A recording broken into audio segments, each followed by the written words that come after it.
Okay, good evening, everyone. Welcome to lesson 5 of Journey of the Soul. What you should be seeing on your screens, once again, as always, if you are in speaker view, is you should see two screens, one with me in it and the other with Journey of the Soul lesson 5. If you're in gallery view, of course, you're going to see everybody. But just click to speaker view and just let me know, please, by unmuting if anybody is not seeing these two screens. We need to get this sorted before we start, as always. Thumbs up, everybody seeing the two screens? Okay, fine. All right, well, let's go. Last week we spoke about the afterlife. This week we are going to explore reincarnation. It's a very intriguing topic because it combines concepts of present life and afterlife. Reincarnation, the idea that a soul returns to inhabit a new body, is of course a very ancient idea, and it's one which is still popular for many people today. And I'm sure that many of you have lots of questions about reincarnation. Some of you might even have signed up for this entire course and gone through all the agony of the last 4 sessions just in order to be able to find the answers to these burning questions, your curiosity about what Jewish sources have to say on the subject of reincarnation. So with a little bit of luck, tonight's class will leave you with a basic understanding of the Jewish perspective. But we're going to start by asking 2 questions just to gauge your feelings on the subject. And the first is, how do you feel about the concept of reincarnation, soul reincarnation? And the second question is, are you fascinated by the idea or does it disturb you? So why don't you tell me very quickly what you think about the subject by unmuting yourselves and speaking up. I'm just rather worried about coming back as an animal. What kind of animal would you like to come back as if you have to come back as an animal? If I had to choose, probably a very spoilt cat. You want to be pampered. Okay, we understand. Yeah. I'll come. You would choose a dog, of course. A collie, of course. I believe your neshama comes back. Right. And what you've put into life comes back in the people who follow you. Hang on a second. There's still people. Just give me excuse me a moment because the people trying to get on again. Hang on.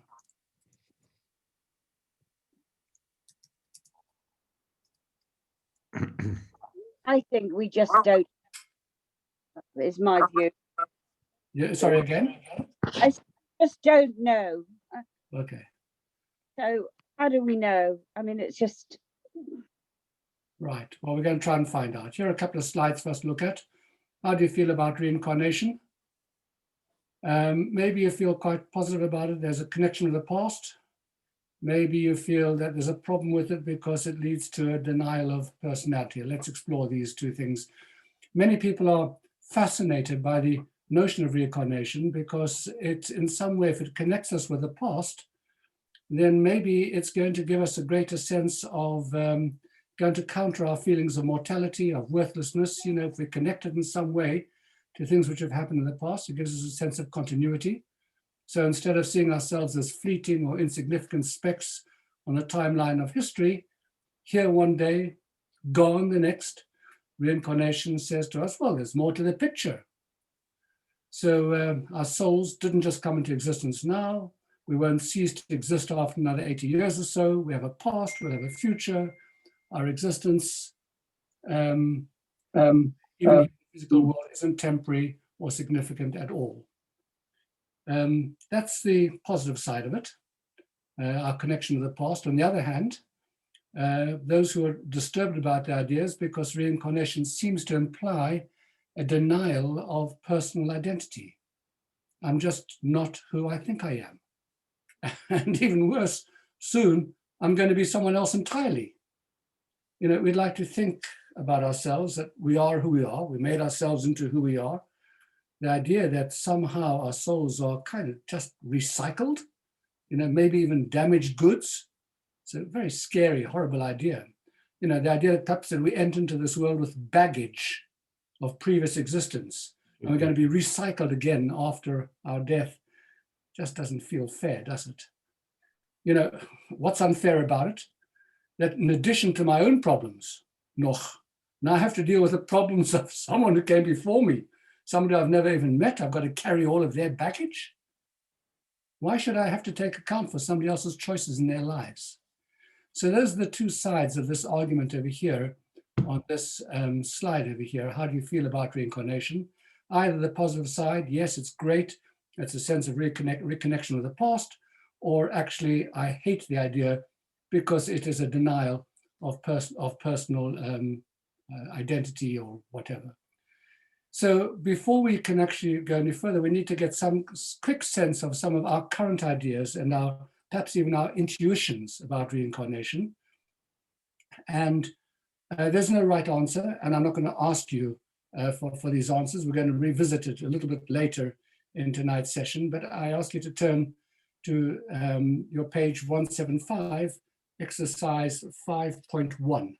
And again, for the sake of those who may not have their own booklets with them, let me ask you to indicate to write or to tick T or F, true or false, just to get some sense of what we're thinking. So, belief in reincarnation is basic to Judaism. True or false? In the Jewish view, reincarnation means that a soul that inhabited one body returns to inhabit another. True or false? True. A human soul can be reincarnated in a non-human entity, such as an animal or a plant. True or false? False. The purpose of doing good in one's current lifetime is to be reincarnated as a person of higher status. True or false? True. A soul is reincarnated as a penalty for sins committed in prior life. True or false? And finally, most souls today are reincarnations. Okay, you want to just keep those ticks so we can come back to it a little bit later. But our goal in today's lesson is to clarify the idea of reincarnation. And more importantly, as always, we wanted to have some practical consequences. So we're going to discuss the idea of how reincarnation could possibly infuse our present incarnation with a greater sense of purpose, a greater sense of peace, a greater sense of trust, confidence, resilience. Hey, and if we can achieve all of that, we're champions, and we've got something good out of this session. Now, I need to give some introduction over here, because we're going to be dealing with some pretty kind of high and flighty stuff, and I need to tell you where it comes from and how it comes about. So much of what we know about reincarnation has been revealed to us by the masters of the Kabbalah. So I want to start by giving you some background to what the Kabbalah is. First of all, the word Kabbalah, it means received. Very briefly, Jewish belief is that there's a body of secret knowledge that explains the inner dimension and the spiritual structure of the universe that was revealed to Adam and then handed down generation to generation to identified specific individuals who, by the way, are named by Maimonides in his work, the Mishneh Torah. In every generation, there are recipients, a recipient of this body of knowledge. And it wasn't permitted to reveal these secrets to the masses. And then at the time of the Talmud, after the destruction of the Second Temple in the year 70 of the current era, Rabbi Shimon Bar Yochai, one of the great sages of that era, who was a recipient of this secret knowledge, committed the body of knowledge to writing in a very esoteric work called the Zohar, which translates as the Book of Splendor. Zohar means splendor. Now, it wasn't a book that was available to everyone, couldn't be used by everyone, and it was considered to be very dangerous to delve into it. As a matter of fact, the Talmud tells us just how dangerous it was. The Talmud tells us the story of Rabbi Akiva and three of his leading students, all of whom were massive, great sages, who together at his instigation, the four of them began an intensive study of this body of esoteric knowledge. And of the four, only Rabbi Akiva, as the Talmud puts it, entered in peace and emerged in peace. Of the other three, one of the three students died, the second went mad, and the third became a heretic. So now you know what's in store for us tonight. You can make your choice as to which one you'd like to happen to you as a result of tonight's studies. Tick your box. So then in every subsequent generation, there were chosen individuals who continued to pass this body of knowledge down. And then very significantly, in the 16th century, in the city of Safat in the Galilee, there was an extraordinary collection of Kabbalists. And the greatest of them all was Rabbi Yitzchak Luria, who was born in 1534, towards the middle of the 16th century, and who, by the way, died at the age of 38. And he is known as the Ari, the lion, or the Arizal, the lion of blessed memory. And he expounded the teachings of the Zohar, the mystical teachings, in huge detail. And his teachings were recorded by his main student, Rabbi Chaim Vital. He wrote nothing himself. It was all written down by Rabbi Chaim Vital. And the Kabbalistic teachings of the Arizal were widely accepted by all students of Kabbalah from that time onwards. And it's known as the Lurianic system after Rabbi Yitzchak Luria. And many of the texts that we're going to be studying tonight are taken from the Arizal's teachings as recorded by Rabbi Chaim Vital. So we're going actually now to Kabbalistic sources to understand the idea of how souls move on from generation to generation. Now, some of the ideas about reincarnation of souls that we're going to touch on tonight are very detailed and very complex. And I just want to put it to you that this should really come as no surprise to us. If you look at the physical world, in all of its disciplines, whether it's biology or physics or medicine or astronomy, it is an unbelievably complex world. And we haven't even scratched the surface of its complexity. We haven't plumbed the depths of our understanding of the physical world. So why should we think that the spiritual worlds are any less detailed in their structure? We just have this view about spiritual, oh, blanket. There's this thing called spiritual. Well, we can't actually grasp it in our minds, we can't divide it, we can't sense its complexity. So just as our knowledge of the physical world, it's just the difference between the two worlds is that our knowledge of the physical world is derived by intellectual investigation, by trial and error, by theories, by empirical observation. And the information that we have about the spiritual worlds, including, of course, reincarnation, doesn't come to us in that way. It's revealed to us through these great spiritual masters. And we ask, well, how do they know it? And we simply have to assume that due to their extraordinary exalted spiritual level and their piety and their holiness, that they had spiritual receptors that were attuned to these worlds and were privy to information which is simply not available to the common person. So they have a way of grasping, of understanding that world and all of its complexity and laying it out for us in a way which we simply don't have. It's a different kind of discipline, but it is the flip side of the physical. And as a matter of fact, it is what actually creates the physical. It's the other side of the coin, so to speak. So that's just by way of brief introduction to the subject that we're going to start with tonight and the basis upon which where we learn these things from. Okay. So the next thing I want to tell you is that the Hebrew term for reincarnation, and the one that we're going to continue to use throughout the lesson tonight, is Gilgul. G-I-L-G-U-L. Gilgul is translated as a cycle or a wheel, which therefore very nicely captures the idea of reincarnation as a cycle or a wheel. By the way, modern Hebrew is just great because a lot of modern Hebrew, of course, was taken from ancient Hebrew. The word for a wheel in modern Hebrew is a galgal. Gilgul, galgal, same word.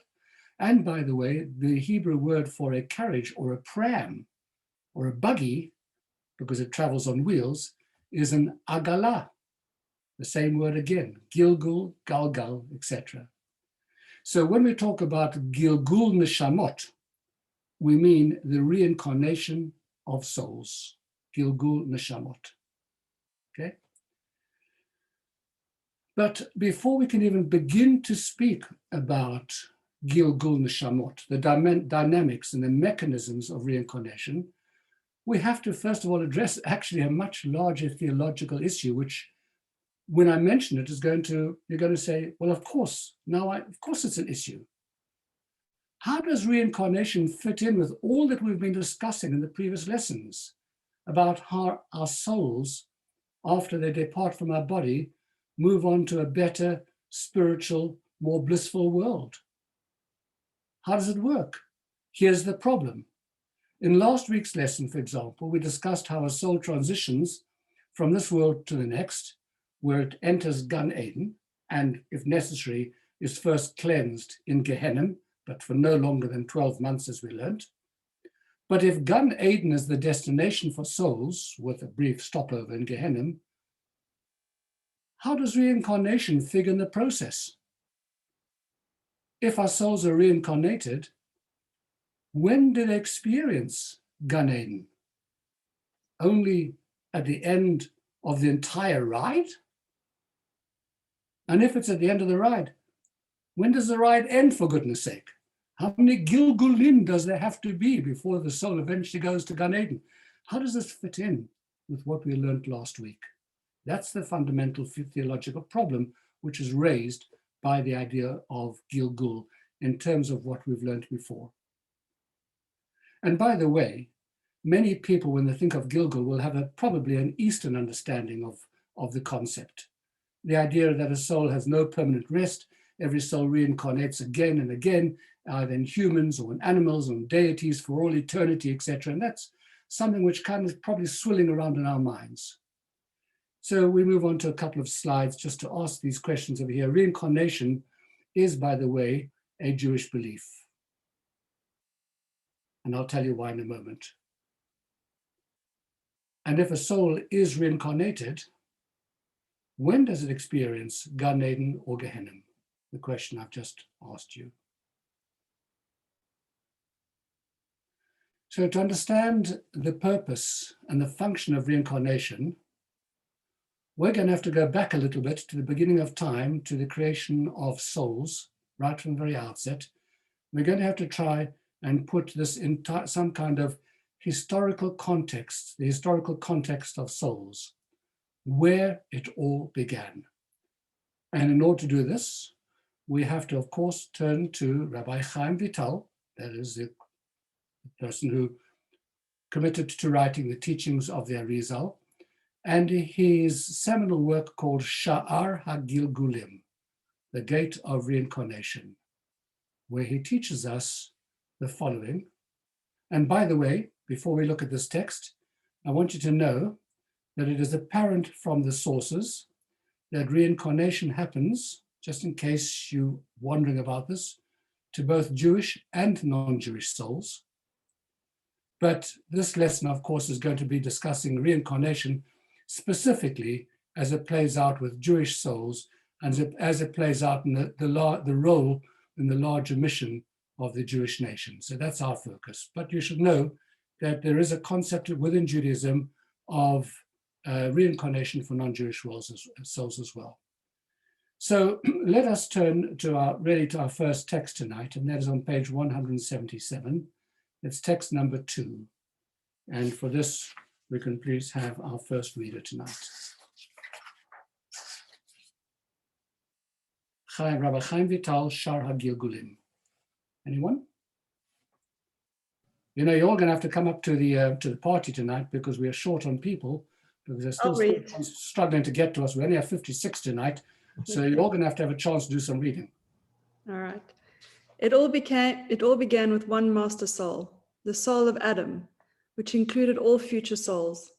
Subsequently, this master soul passed on to Abraham, Isaac, and Jacob, and was then divided amongst the 12 tribes.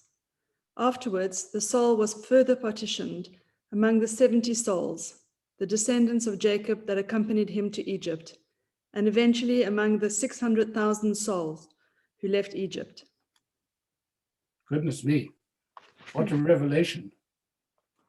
Human existence begins with one human being, and this first human being, Adam, carries within him the master soul of Jews as well as the souls of non-Jews. He's the carrier of the soul for all humanity. And then the soul is passed on from in the Jewish line to the three patriarchs, Abraham, Isaac, Jacob, each one of whom has this master soul. And then this single general soul is branched out, first to the 12 souls of Jacob's sons, the 12 tribes. And then, as the Bible describes it, the 70 souls of Jacob's family who descend to Egypt. And finally, the 600,000 souls of men between the ages of 20 and 60, plus all the others who leave Egypt.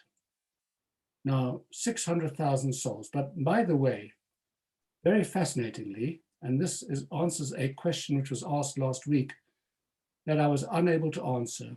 I said I didn't know, but I think that what I'm going to tell you now is going to provide us the answer. Last week, I was asked whether when souls move on to Gan Eden, whether they are reunited with their spouses, even though they may be buried in different parts of the world. And I said, I don't know. Well, interestingly, these 600,000 souls, which we're talking about as being the souls of men between the ages of 20 and 60, hey, what about all the women? And according to the Kabbalah, husband and wife share a single soul, and therefore they're counted as one.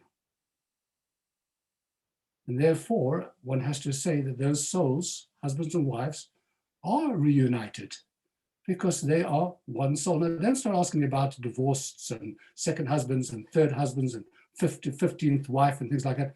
We'll come to all of that stuff. But the idea that husband and wife share a single soul is really informative in terms of the way in which we count them. And as I suggested, the possibility of understanding that they are reunited in death as well. So according to the Kabbalah, this number 600,000 is extremely, extremely significant because these 600,000 souls are the root of each and every soul of all subsequent generations. We, all of us, are in an aspect, in some sense, of these root souls. Think of it as a tree, which begins with a single trunk and then divides and then further subdivides into many limbs and branches and twigs. Or here's another way of thinking of it. Think of it as a stem cell, which we now begin to understand, can be formed out of a single stem cell. You can have multiple millions of other cells can form out of a single stem cell. So Adam's root soul is the stem cell of all humanity.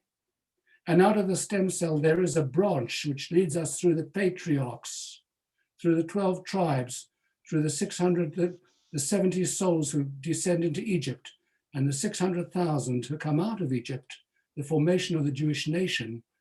That's the souls from which we are derived. So we start out with one, and we end up with great diversity. And if this is a surprise to anybody, it shouldn't be, because that's exactly what happens in the physical world and biology as well. A new organism starts as a single cell, which then divides, and breaks up into many parts. So you see the spiritual and the physical are the flip side structurally of the same thing. So that's summed up in our next slides. The history of souls starts with Adam, Abraham, Isaac, and Jacob, 12 tribes, 70 souls of Jacob's family, 600,000 root souls. All okay so far? Okay, fine. It's going to get more complicated, so hang in there. Right, let's move it on. We need to move now to the next part of Shar HaGilgulim, our same text again. Page 178, text number 3, with a reader, please.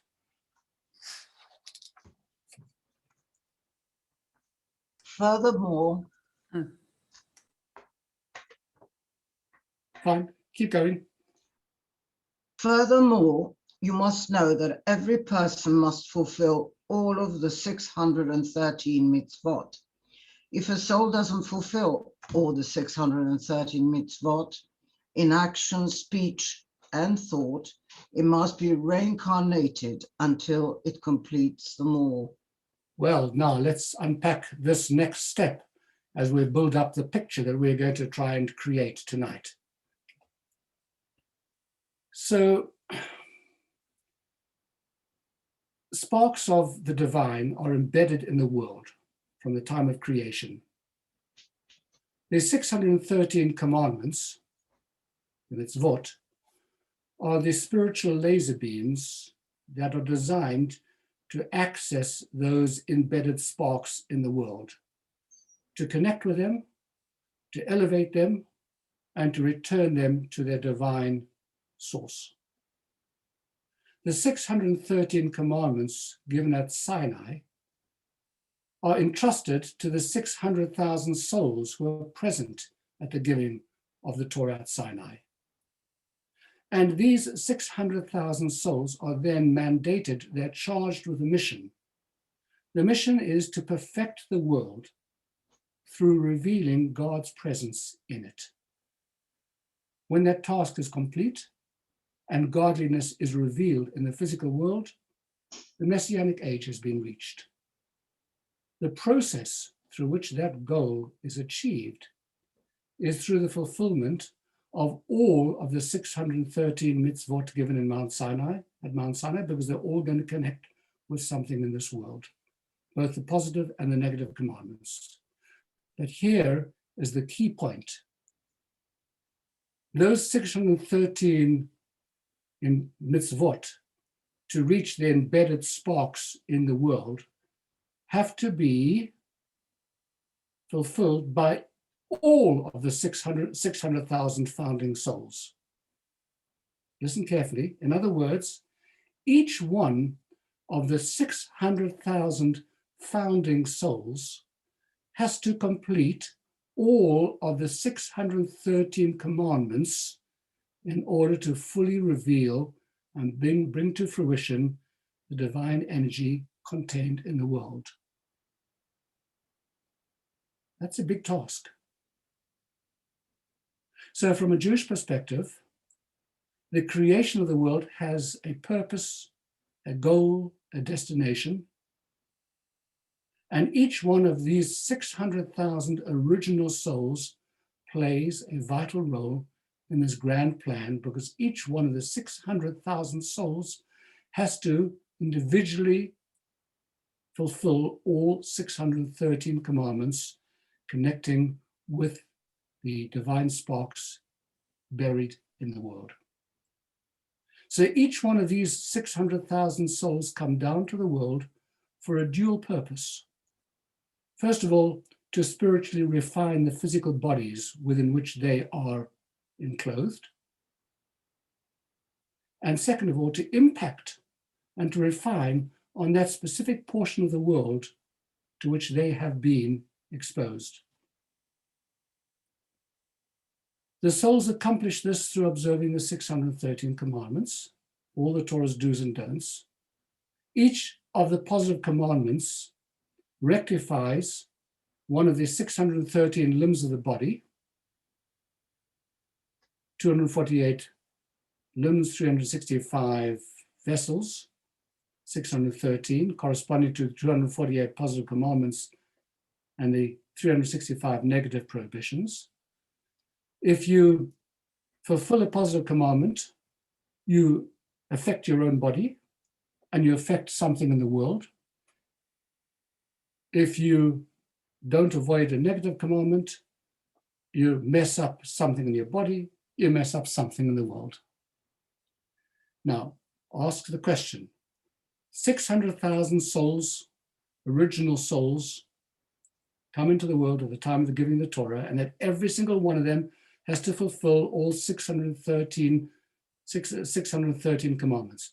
Is it likely to happen or not likely to happen? And the answer is that very few of the 600,000 founding souls complete the fulfillment of their 613 commandments during their first lifetime. It's too big a task for one life. Positive commandments are left unfulfilled, negative commandments are violated, and parts of creation, most importantly, remain unrectified, untouched.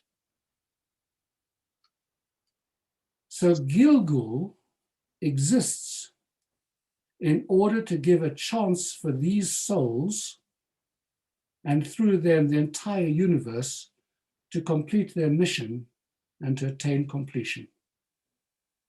Okay, have you got that? Is that clear enough for the moment? Just need to nod or shake your head. I can see some of you. I can see a few representatives. Is that too confusing so far, or are we okay? Can I ask Rabbi Shlomo, if we're reincarnated then to fulfill this, do we start at 0 on the slate, or do we get any Patience. credit? Okay, let me suggest, you'll have lots of questions. Let me suggest you hold your questions, because a lot of them are likely to be answered as we build up our picture here. And by the time we come to the end, if we haven't covered something, then let me know, okay? But we need to just hold ourselves together over here as we build the picture. Okay, 600,000 souls in summary. Each one has the task of fulfilling 613 commandments, which is going to refine their own bodies and is going to refine the world, and very few actually achieve it. So the things which have not been done, unachieved, we have the concept of Gilgul, have to come back again. But that, of course, is, let's first of all just get this in a couple of slides so that we lock this into place. The soul's mission: to reveal God's presence in the world, to fulfill all 613 commandments, to rectify and elevate both the body and the soul. Okay. And the next slide, our concept of reincarnation is to allow the soul to complete its mission, which had not been completed in its first incarnation. That's the principle that we're talking about. Whether you remember all the details or not doesn't matter. It's the principle that we need.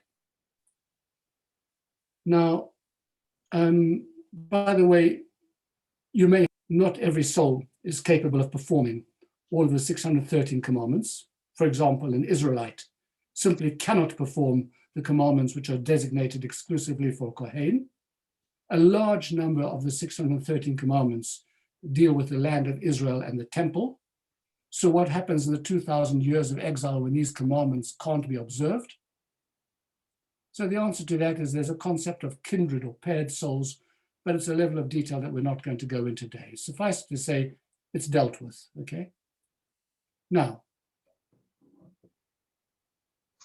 I'm afraid it gets a little bit more complicated than that, because it's bad enough that every one of the 600,000 root souls has to fulfill every one of the 613 commandments, positive and negative. But in addition to fulfilling all the mitzvot, each one of these root souls also has another mission that relates to the way in which that soul engages with God's law, the Torah, which is, after all, the blueprint for creation. And therefore, that takes us to a concept, another concept of the way in which the soul has to study the Torah. Let me just show you this slide first. The soul must study all 4 layers of the Torah. Now, I'm going to show you a video to explain this, okay? And then we'll talk about it afterwards. So let's move on to this video. And as we move on to it, I will remove myself so that you can get the video really nice and big.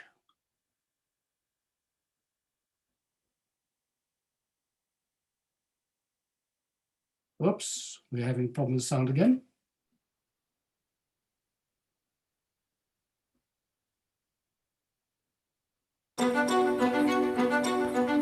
Human authors express themselves in their works, both directly and subtly, sometimes intentionally and always subconsciously. When we read a text, we can choose either to read the lines or to engage in more intricate analysis and read between the lines. The divine author of the Torah did something similar, but to an infinitely greater degree. God expressed himself in the text in multiple ways all at once, directly as well as subtly, with plenty of insinuation and a vast hidden layer of the divine subconscious. And he then instructed us to excavate it all. Jewish tradition separates these layers of understanding into 4 categories. The first is pshat, direct intention, which is derived by examining context and syntax.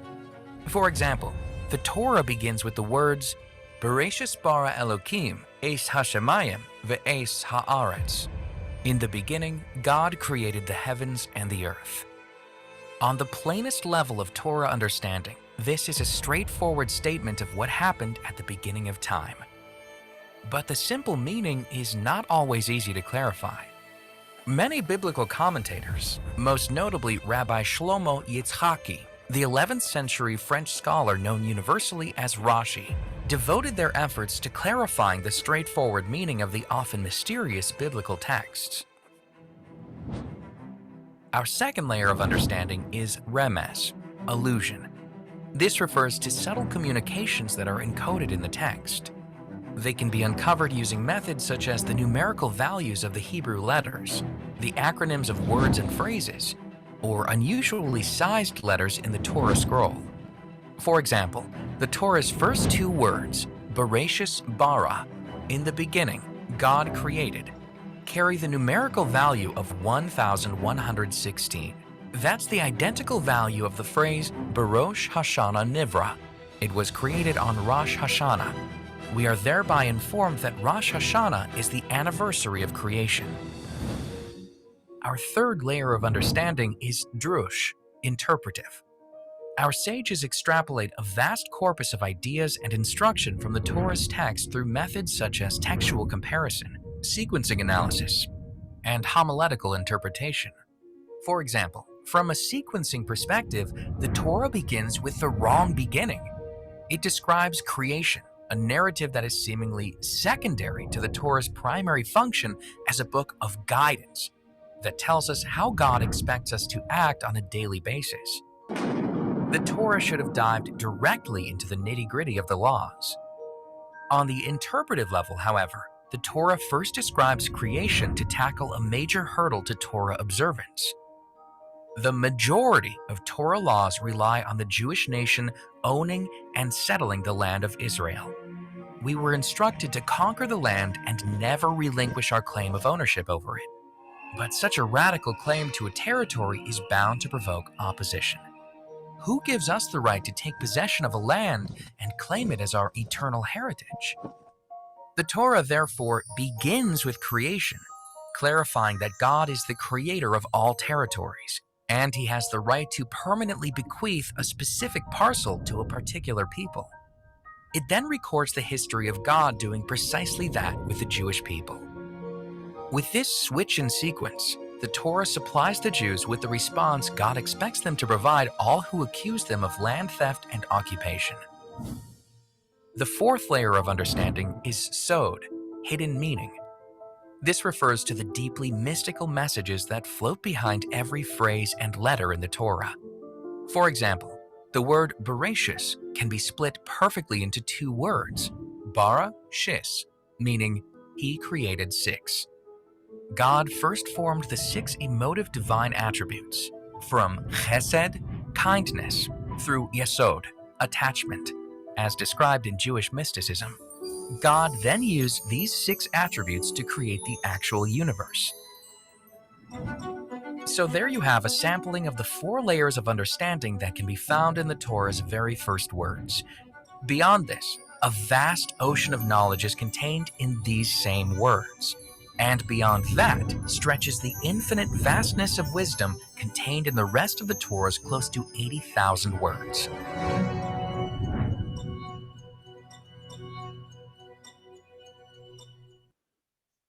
Fascinating. Mhm. Well, what does that mean for us?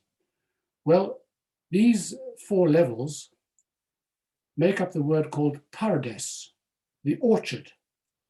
The orchard of Torah encompasses all four levels of it. Here is just the way we see it in the slides. Just to remind you, there's pshat of the word pardes, simple explanation. Here is remez, the hints and the allusions. Here is the derash, which, by the way, is the source of the Hebrew word for a sermon, a drasha, because most times what rabbis are doing in a drasha is they're using this level of homiletic interpretation as opposed to literal or what's hinted at, and very seldom do we move into the area of sod. And finally, there is sod. There's the esoteric meaning. Now, the point of all of this is, within these four methods of understanding the Torah, there exist countless possible avenues of understanding. There are many different ways to understand the Torah, even at each one of these levels. Even take something like Pshat.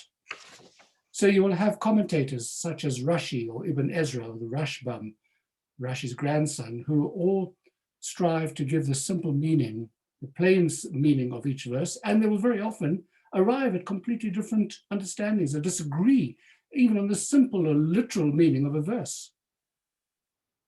So any Torah interpretation and insight using any of these four methods of interpretation is valid as long as it's logically sound and it doesn't contradict any Torah beliefs and principles.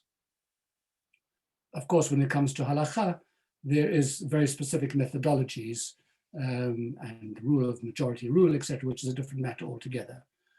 So there is a huge, almost infinite level of interpretation of this text, these 5 books of Moses called the Torah. And in fact, according to Kabbalistic teachings, for every verse and idea in the Torah, listen to this, there are 600,000 pshat meanings, 600,000 meanings for every verse in terms of its remez, its hint, the same for drush, the same for sod. In other words, there is a meaning in the Torah at each one of these 4 levels for every root soul. In other words, every root soul has its own unique understanding of the Torah in all of its 4 methods of interpretation that it's meant to reveal.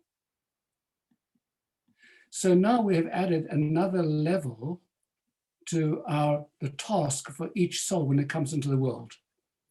Not only is it sufficient for each soul of the 600,000 root souls to fulfill all of the 613 commandments, but in addition to that, each soul has the obligation to study the Torah the whole Torah at each one of these 4 levels to find their level of interpretation, their interpretation in the Peshat of every verse, their interpretation, their emes, you begin to understand why souls can't achieve all of this in a single lifetime. So with this, we can understand the following statement of our sages, which many of you may recognize from the prayer at the conclusion of the Amidah. It's very short. I'll read it to you as text number 5a on page 179.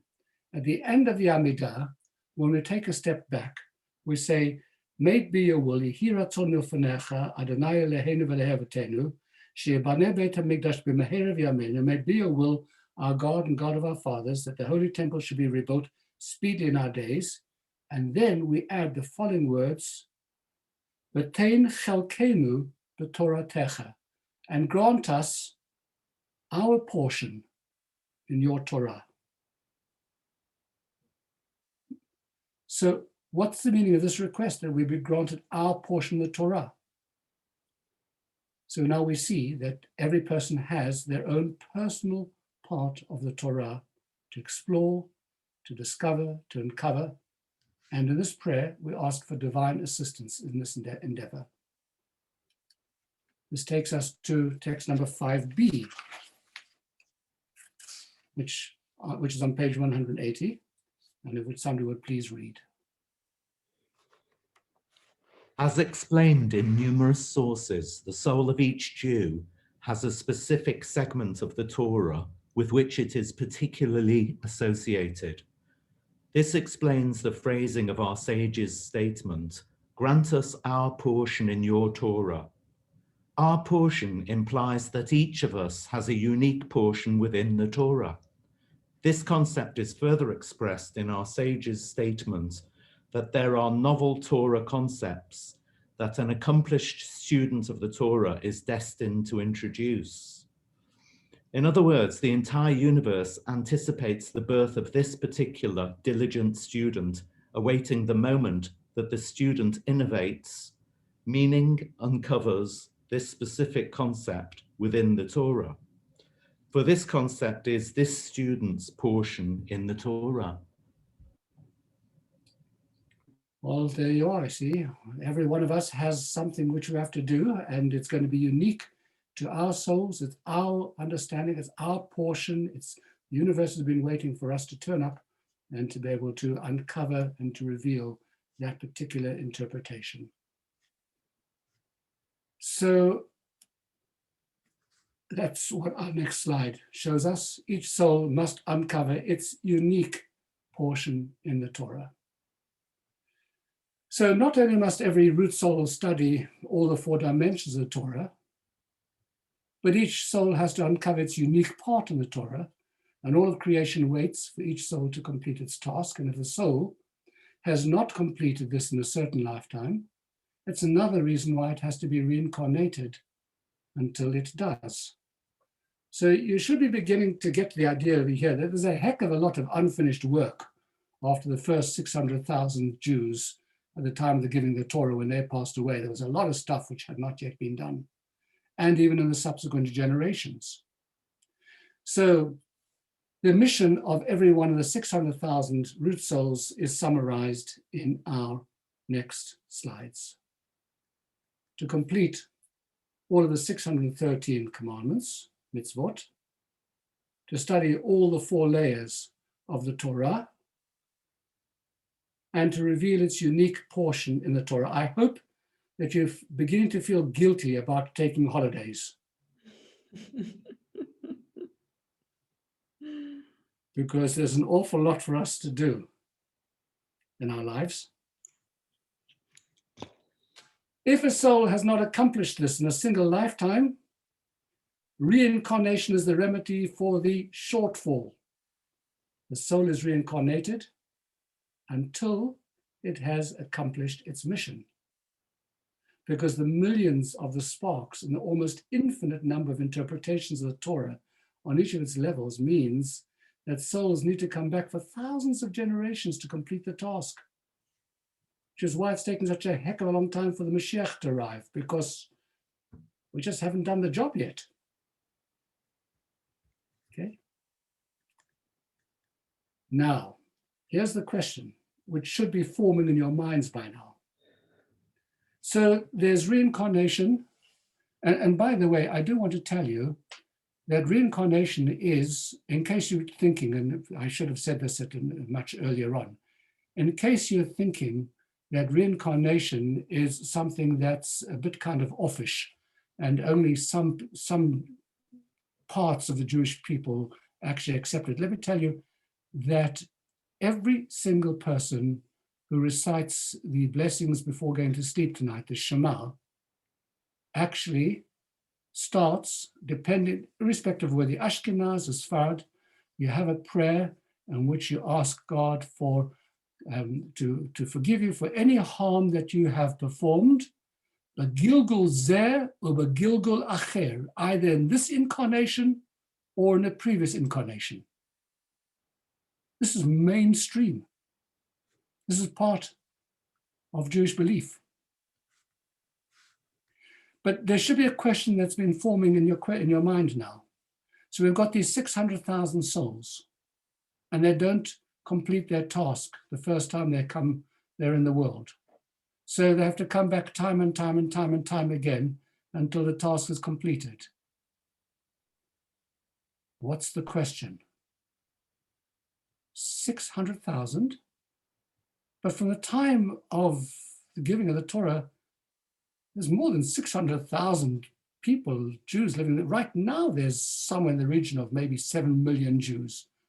What are you talking about, 600,000? How do we get from 600,000 to 7 million? And if you talk about all the Jews who have lived through all of the generations from the time of their 600,000 souls, how do you account for the millions and the millions and the millions of Jewish souls that have been in the world? How does that square with the 600,000 who have to come back time and time again? Okay, you've got the question? Yeah. So what is the mechanism by which these souls are reincarnated? Is it that each one of the 600,000 root souls themselves come back time and time again? Which can't be the case, as I've just said, because of the millions of Jews who have lived since the giving of the Torah.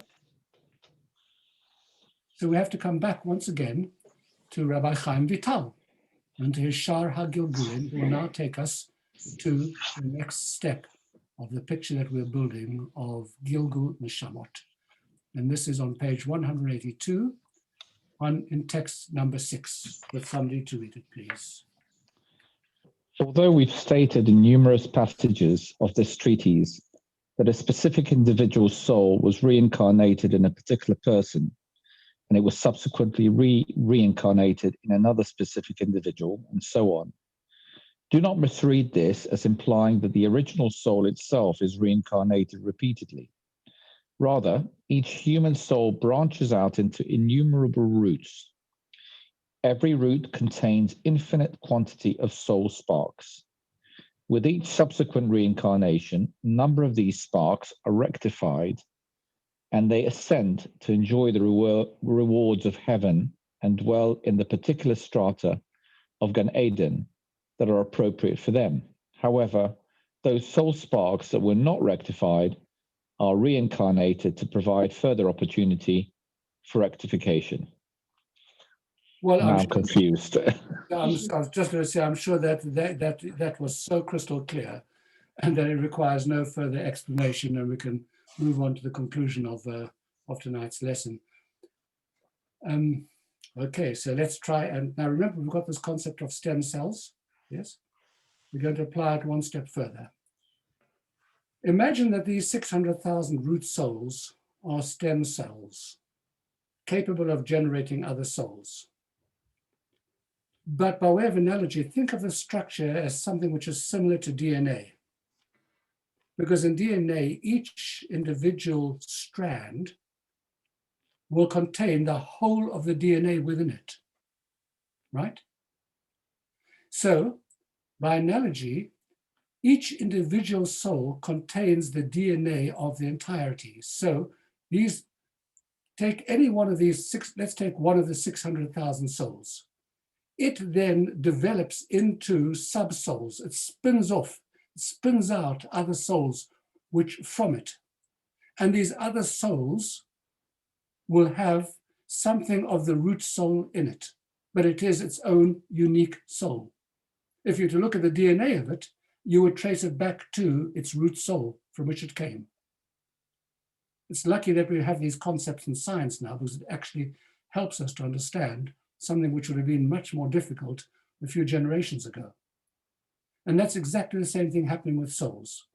They are spun off into individual souls containing sparks of godliness.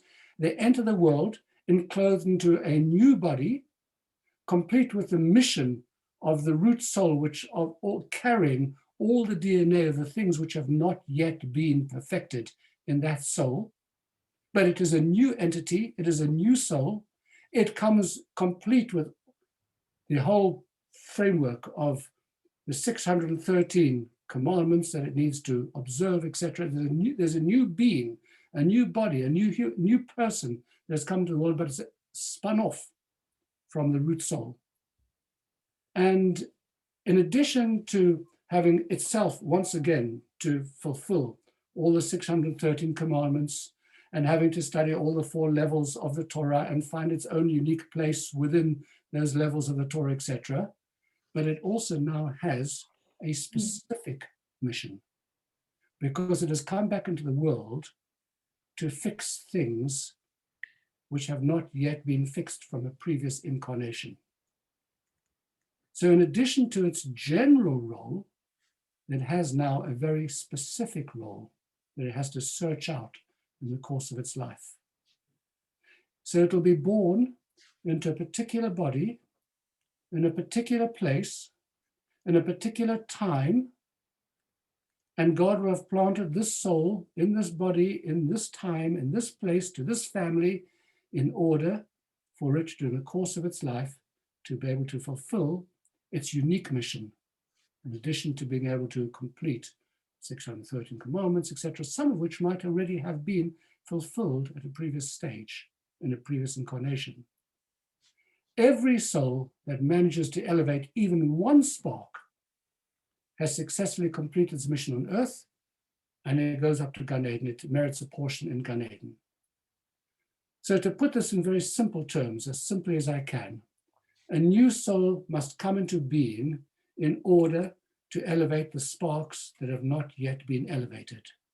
The new soul is crafted from the stem cell, like a new tree grafted from an old one, and its job is to elevate the sparks that have not yet been fully actualized. So Gilgulim then exists to ensure that all the sparks eventually fulfill their potential. The important thing to grasp, however, here is that although we are Gilgulim, and the range of our tasks has been shaped, each one of us, by what came before, we are each independent beings with a particular mission of our own. We are each of us a unique soul that the world has never known before.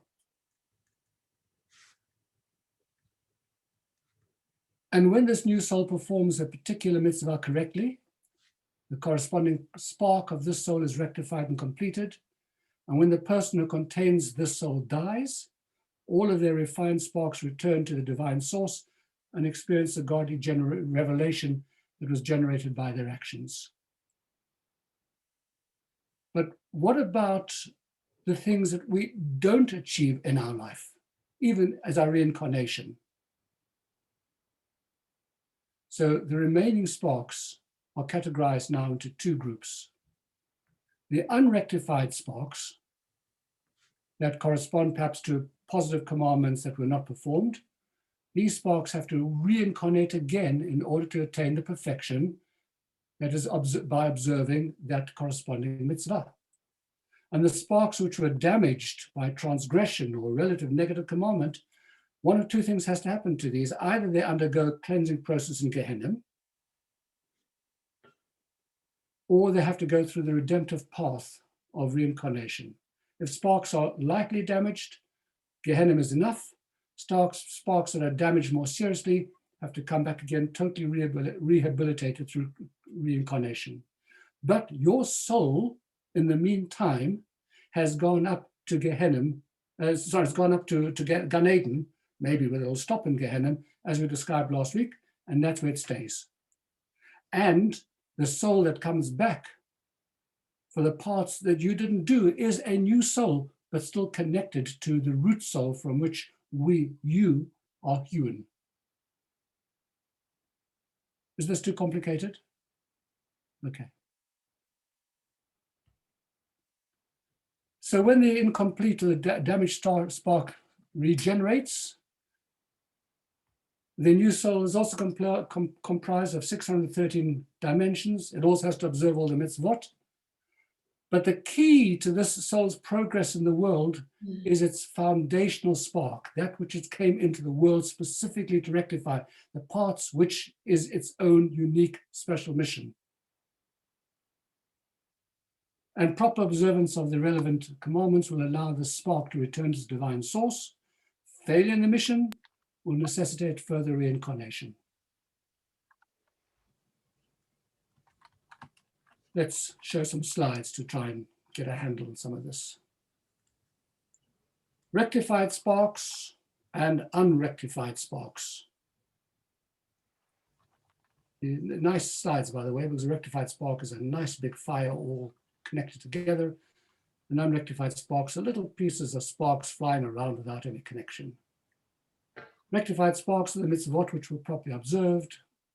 Unrectified sparks are positive commandments not performed or Torah violations that were transgressed. Rectified sparks go up to Gan Eden. Unrectified sparks become the foundational spark of the new soul. Get it? Becomes the foundational spark of the new soul. That's the overall concept of Gilgul Neshamot. There are, by the way, some other reincarnation options, which I'm just going to mention to you without going into any detail. The first is, because I don't want to overcomplicate things even more than they have already been complicated. I appreciate this is a much, much more complicated session than many of the others that we've had in the previous four, but we reckon that after you've had four so far, you're in good shape and your minds are sharp as razors and you've grasped everything, and the questions you're going to ask me are going to be superb and beyond my capacity to even grasp. They're going to be so sharp. So two forms of partial reincarnation for your information. The first one is something which is known as Ibur, I-B-U-R, which literally translates as impregnation. And in the following text from Rabbi Chaim Vital, of course, it explained the difference between Gilgul, full reincarnation, and Ibur, partial reincarnation. And it's your text 7a on page 183.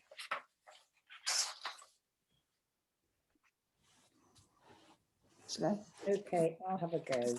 Thank you. The concept of Gilgul reincarnation is that a soul requiring further rectification enters the body of a child as it emerges from its mother's womb to serve as the newborn soul.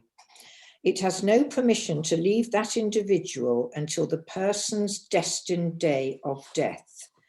By contrast, the concept of Ibor, soul impregnation, is that a soul enters an adult body that is already inhabited by a soul, the person's primary soul received at birth. In this case, the individual is merely impregnated with a guest soul in addition to harboring a primary soul. The individual then carries the extra soul, much as a woman carries a child in her womb. Isn't that a fascinating concept? Amazing. That's amazing. What's the purpose of Ibur? Well, so in text number 7b, which we're not going to read because I want to move on, Rabbi Chaim Vital suggests that Gilgul is on page 184, if you wanted to see it. Text 7b, Gilgul results when a person has the opportunity to fulfill a mitzvah and fail to do so. And Ibur is enough when the person, due to no fault of their own, failed to fulfill a certain mitzvah. So there is a distinction between them. It says also sometimes they're sent back to, a lofty soul is sent to the world on an altruistic mission to assist an already righteous individual to arrive at higher levels in spiritual service. It should happen to you and me. That we get an Ibur soul from a great big tzaddik so that we can get a little bit higher in this world. Okay, the second form of partial reincarnation. Hold on to your hats, everybody, because this is the big question that you've all been asking. The second is non-human reincarnation. Can a neshama be reincarnated into a non-human form?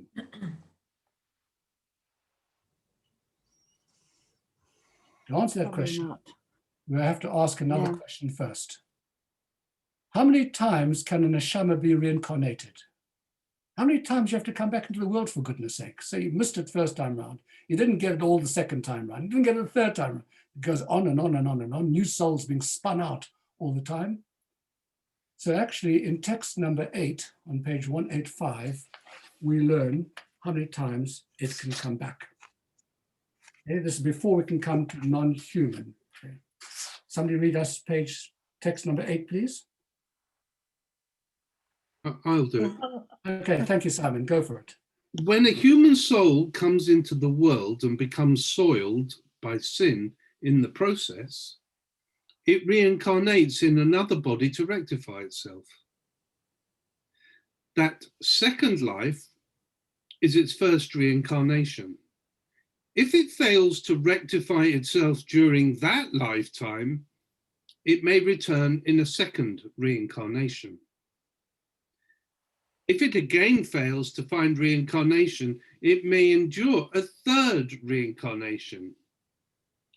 After that, however, it is no longer provided opportunities for rectification via reincarnation. In other words, I'm afraid you can max out on your reincarnations. Horrifying thought. But by the way, let's be clear about this. This is if the damage has not been rectified at all. But it doesn't apply to,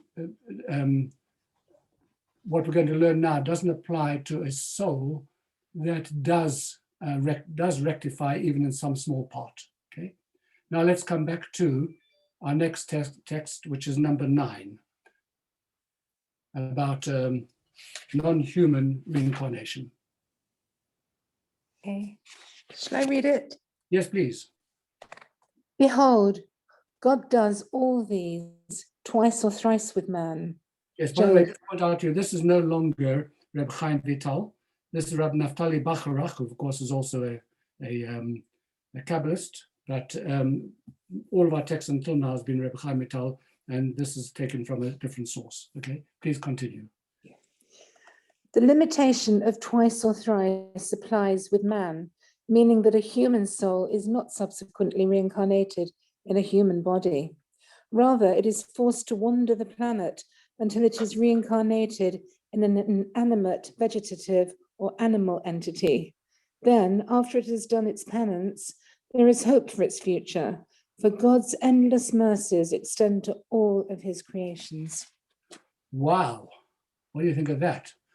Bet you didn't realize that that's part of Jewish thinking. But let's be clear again. This is about a soul that has been reincarnated. It's been here 4 times, the first time in 3 incarnations, and it has not rectified anything on every at all. Okay, nothing at all, zero zilch. Then you've got another model, and this serves a different purpose from the regular reincarnation, and it operates in a completely different framework. Reincarnation in human form is to give the unrectified spark another chance to rectify itself. Reincarnation in an animal, plant, or an inanimate form is a form of painful penance, and the purpose is to cleanse the spark. Because the whole purpose of a human being's mission is to elevate existence to a more spiritual level, but a human being also has the capability to lower and to base elements of creation through misuse and abuse, and the form of penance for an individual who has lowered physical existence and hasn't rectified the damage despite multiple opportunities. You become reincarnated in the form of the matter that he misused during his or her lifetime. But when you are reincarnated in a non-human form, the soul doesn't function as a life source for that body, because a human soul can't be rendered a life force for a non-human entity, which seems fairly obvious. And in this model, the soul is more compared to a prisoner. It's confined, it's restricted, it can't express itself.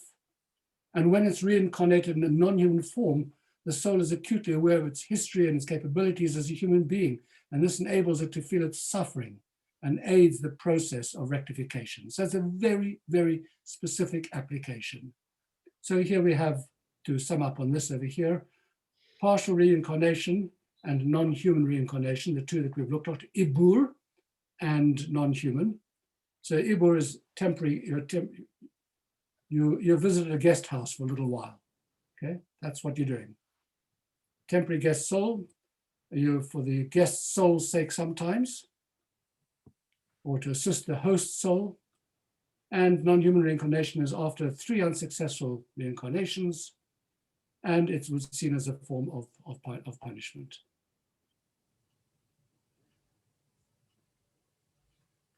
Now we come to a really interesting question, okay? Pretty much all of us, I'd venture to say all of us, is very, very rare that a brand new soul comes into the world. And when it does, they are extraordinarily high human beings. So we can pretty much take it for granted, and I don't want to be rude about anybody who's all these lofty souls who are with us here tonight, but take it pretty much for granted that we are all reincarnated souls. Our souls are spin-offs of the 600,000 original root souls, and each one of them is charged, each one of us is charged with focusing on specific task in this world. Now here's the fascinating question. Can we know who our parent soul was in a previous life? Do we have any sense of our previous reincarnations? Is that sense of déjà vu that sometimes you have in the most extraordinary way an indication that, oh, maybe this is something which comes from a previous life? A fascinating question, isn't it? Well, Rabbi Moshe Cordovero was also one of the greatest of the Kabbalists, and he addresses this fascinating question in text number 10 on page 187.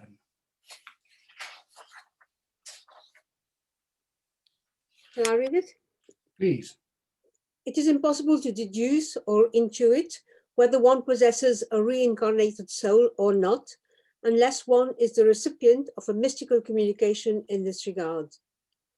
You may wonder, how then will we know the purpose for which we entered this world, which mitzvah we must scrupulously perform, or which transgression we must especially avoid? The answers are naturally ingrained in us. We experience natural affinity and longing to perform a certain mitzvah, when that mitzvah is critical to our present incarnation, or our inclination strives especially hard to entice us to commit a particular sin, for it is the very same sin in which we blundered during our previous life. Well, Reb Moshe Cordovero has told us something really, really important, and we actually now we're going to start to hone in on some of the stuff which is actually relevant to our lives. First of all, let's just take a look at the slide over here, which tells us it's impossible to deduce or intuit whether one possessed a reincarnated soul or not. But of course, the reason for that is because the soul is not synonymous with the regular process of memory. So you're not going to get it through cognition or through intellect, etc. So from a mystical perspective, there's no reason to assume that one Gilgul will have any knowledge of a previous Gilgul in different worlds. When the soul assumes a new body in reincarnation, it's assumed a brand new personality. And the soul is the divine spark that gives life to both the body and the personality, but it's distinct from both. And therefore you can't actually know who you were before. By the way, very interestingly, Rabbi Moshe Cordovero gives a practical reason for our ignorance of our reincarnation history.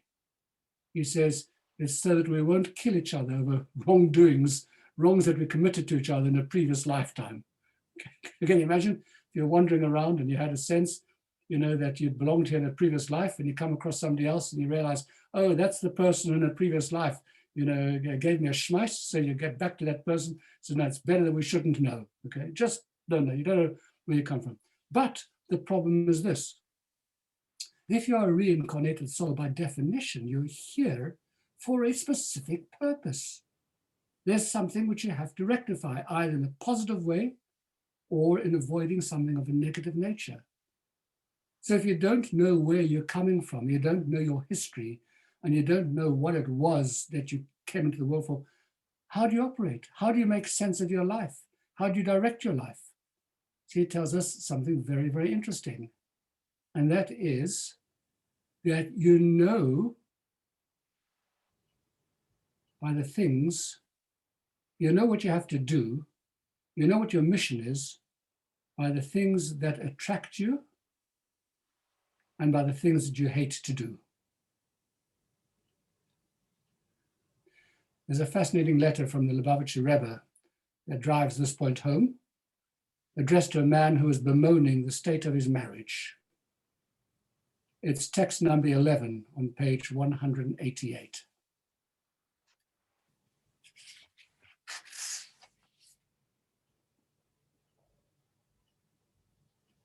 Just needs a reader. Somebody hasn't read yet. Anyone? I'll read. Thank you. I am replying to your letter in which you inform me that you accepted and are implementing my directives regarding Torah study classes and giving charity. But as far as the situation at home is concerned, your marital harmony appears only superficially to have improved, while the underlying reality remains unsatisfactory. I already told you in my previous letters that it would be challenging. You are meant to find it difficult, for the success of your life's mission hinges upon your sincere efforts towards marital harmony. Our mystical teachings reveal that rare individuals are born with original souls. The rest of us are reincarnations. We return to complete the fulfillment of the mitzvot that we missed in previous lifetimes. Certainly, we are obligated in all of the mitzvot in every lifetime, but the specific mitzvot we omitted in earlier incarnations are critical to the rectifications of our souls and the rectification of this world. Using the evil inclination as a guide, we can identify the mitzvot that determine the outcome of our life's mission. Our inclination opposes the mitzvot that we finalized in previous lifetimes, but only to the degree necessary to create free choice between good and evil. By contrast, it unleashes a fierce storm of opposition with countless hurdles and challenges when we approach a mitzvah that we failed to fulfill in previous incarnations. Therefore, your many hurdles to marital harmony reveal its indispensability to your rectification. Do whatever it takes to achieve harmony. Wow, wow, wow. What do you think of that? Yeah. For those who are struggling in marriages, you have just found the answer to your soul's missions in this world. What about the wife basher? Indeed, what about the wife basher? This person has to rectify by being super, super, super nice and polite and good and be the most incredible husband that has ever existed in this world. That's the way I suppose Yes, you have to rectify that. Why should one party have to put up with another party? Well, it depends who the two parties are who've been brought together, remember. There's going to be two sides to this, and it's going to be divinely directed in terms of each one having to have some kind of rectification, etc. But the general point of this, Loretta, is that when there's something which you really, really, really hate doing, it's something which you know you should do, but you really hate doing it, it's a pretty good indication that your negative instincts, the Yetzer Hara, the evil inclination, is putting up a major fight, which indicates there may be something which is important for you. These are the indicators. On the other hand, to put it in more positive terms, one gravitates towards things in our lives that we're really good at, that we like to do. If you're a person who just loves to do acts of kindness, and just do wonderful things all the time, that's an indication that somewhere in your soul's purpose that was meant for you in this particular Gilgul. That is part of your mission. It's not only the negatives, it's the positives as well. The things that you're drawn to and the things that you resist are the only two kind of reins that give us some kind of guidance as to where our specific missions live in the world. And I'd say to you, if you live with yourself long enough, you get to know who you are. For some people, I call them straight arrows. From the very youngest years, they know exactly what they're about, what they're going to do. And most of us actually struggle for a long time to find our place in this universe. But as we mature and as our lives unfold, we begin to understand who we are, where our destinies lie, the circumstances in which we're born, etc. And we intuitively begin to understand, what is it that I have to do in this world? What is it that I'm born to do?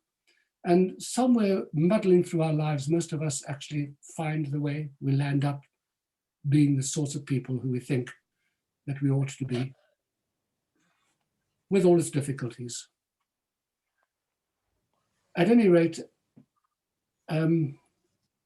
on text number 12, page 190.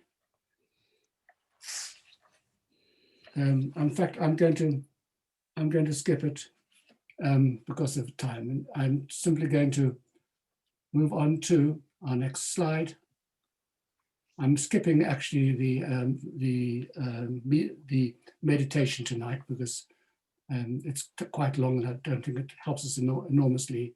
But the way in which we identify our personal mission is through our strengths and our passions in life, through our weaknesses and our struggles, and through our circumstances.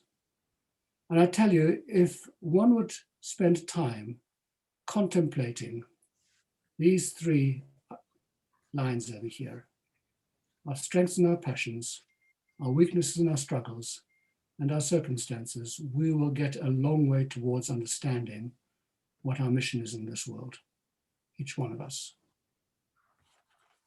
And we see this represented in figure 5.2, but I think it's better represented on this next slide. But you can take a look at it, page 191, figure 5.2.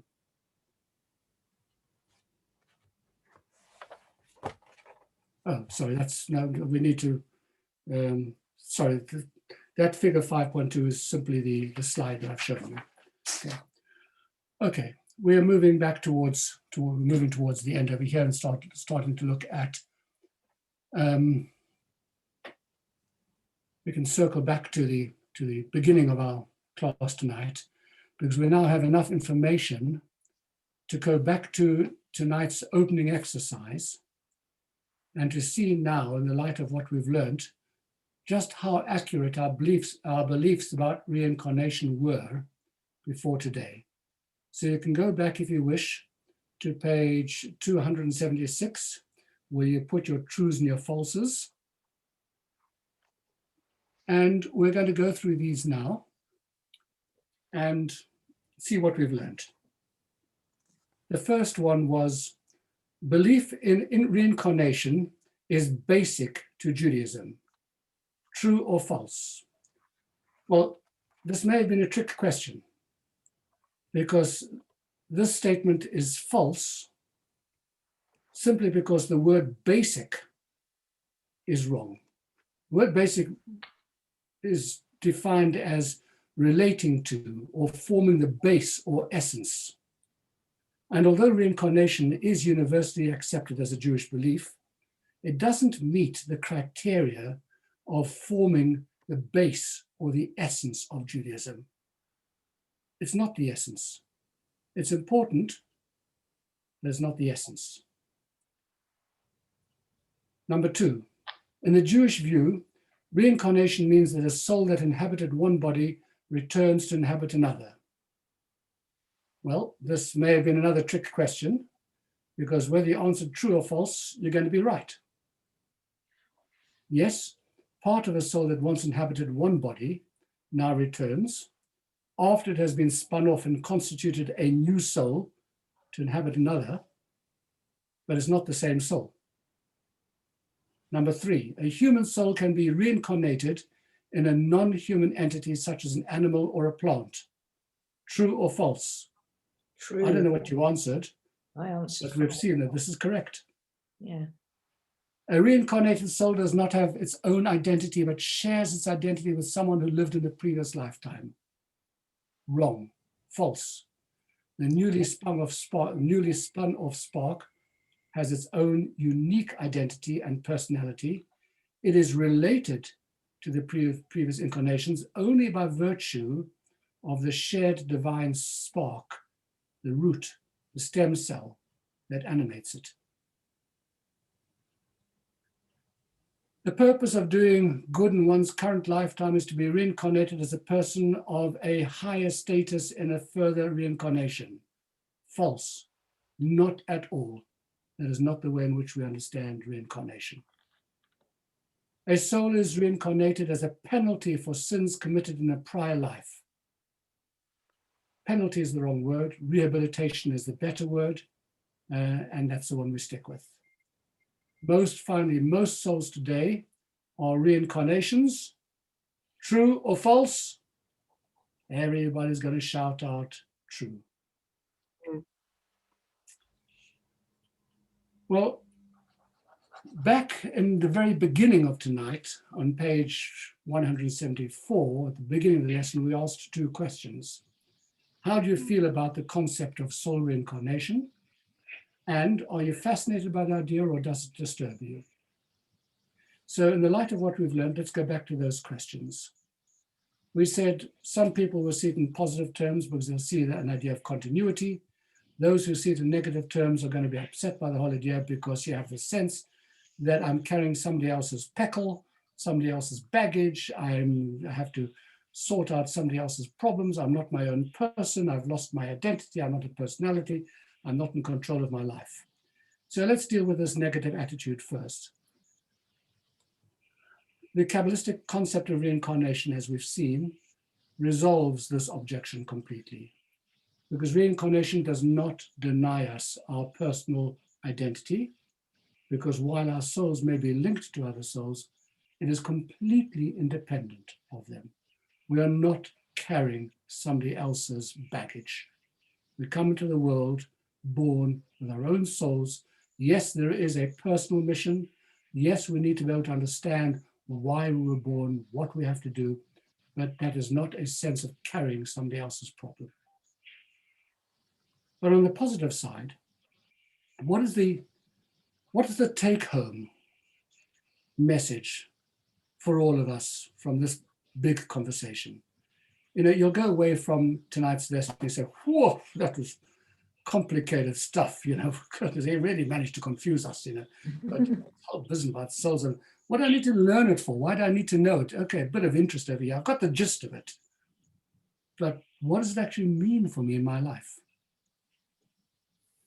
So I want to suggest to you that actually, in many respects, we learn an enormous amount from this discussion of reincarnation.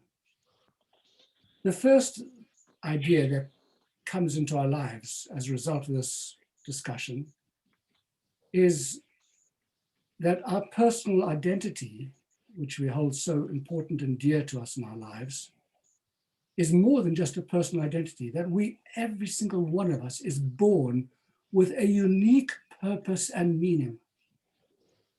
The core of our identity lies in a foundational spark in our soul that is thirsting, looking, needing to do something in this world. So I'm in this world purposefully. My soul was brought back for a reason. I'm here to do something. I just need to figure out what it is. Because nobody tells me. I have to find it out from the way in which I live. And that purpose is unique to us, to every single soul. It cannot be fulfilled by any other human being who has ever lived before or who will ever live. And that is an incredibly empowering idea. Most of you would have heard of Viktor Frankl, remember, the Austrian Jewish psychiatrist who lived through the horrors of the Holocaust, survived Theresienstadt, Auschwitz, a whole series of Nazi concentration camps. And he was the psychiatrist afterwards. He formulated a whole new brand of therapy that made him very famous in the post-war years. And his most famous book is Man's Search for Meaning. And in this book, he writes the following. He says, everyone has his own specific vocation or mission in life to carry out a concrete assignment which demands fulfillment. And in this regard, he cannot be replaced, and nor can his life be repeated. This, therefore, everyone's task is as unique as is his or her specific opportunity to implement it. In other words, with these sentences, he has encapsulated pretty much everything that we've been saying. And the importance of feeling a sense of personal mission and destiny was the cornerstone of his psychological perspective. And he wanted to argue that having a concrete, unique mission and purpose is the foundation of a healthy state of mind and of a life filled with meaning. Imagine you come into the world and you have no purpose and no meaning. You just live. You're born, you go to school, you get married, you have kids, you have grandchildren, you get older, you die. No. So what was life all about? For that, you have to go through the whole big tarara of all of those years, with all of its ups and downs, its challenges. And people who despair do so because they have no meaning in their lives. And one of the big problems for young people today is the search for meaning. And this idea of reincarnation, that we come into the world to do something specific and unique, is a very big idea. So that is the first big takeaway. There's another idea over here, which when we come back into the world as a reincarnated soul, we are building on all of the accumulated good of the previous incarnations. All of that hasn't gone away. Positive energy, builds from one generation to the next.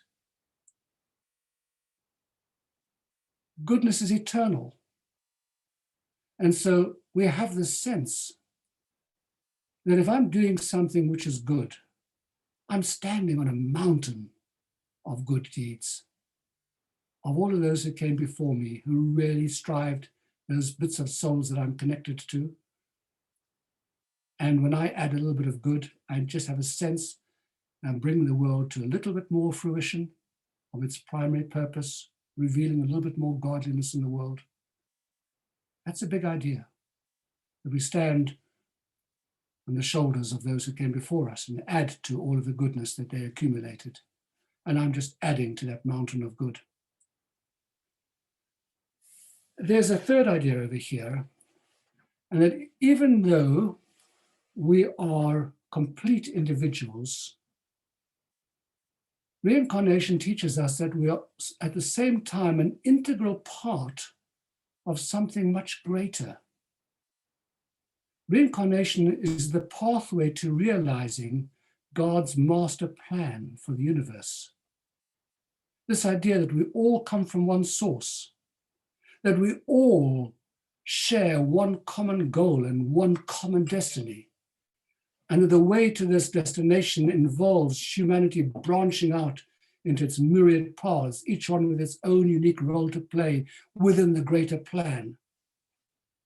And this is what we discussed as in the opening section of the lesson, the rationale behind the positive attitude towards reincarnation that ascribes greater importance to our existence by tying us into a chain that lifts us and raises us above the oblivion of our mortality.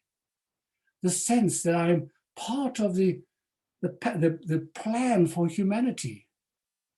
I'm connected to all of those other souls. It's a big idea.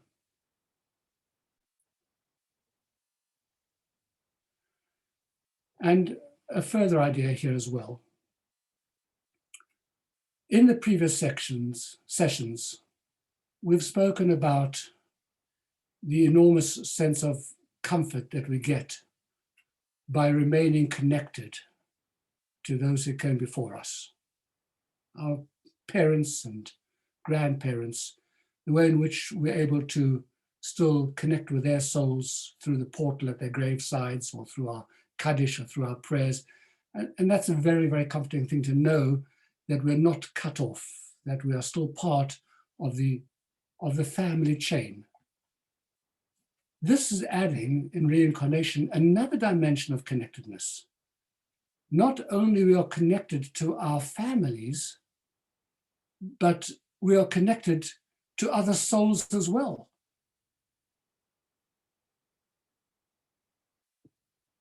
The soul of which we are part. So we've got another level of connectedness in our lives, which makes us feel that we're not alone, that we're not lost, that life, when it ends now, is not over. We're part of this connected chain of souls, reincarnated, etc., quite apart from our family connections as well. And the sense of reincarnation giving us a unique role to play within the overall general human mission. Let's see that in some of these slides over here. So here's enhancing our personal identity, because it provides us with a unique purpose. It augments our mission with all the previous deeds. It's a pathway to realizing that we're actually part of God's master plan. And it provides a role within the general human mission.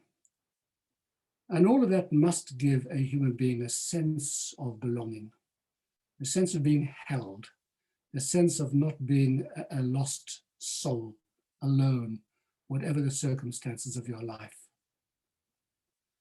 And then there is this awareness that we have a personal mission in this life on earth, and that we have important skills to cope with the many challenges in life, including, suffering and loss.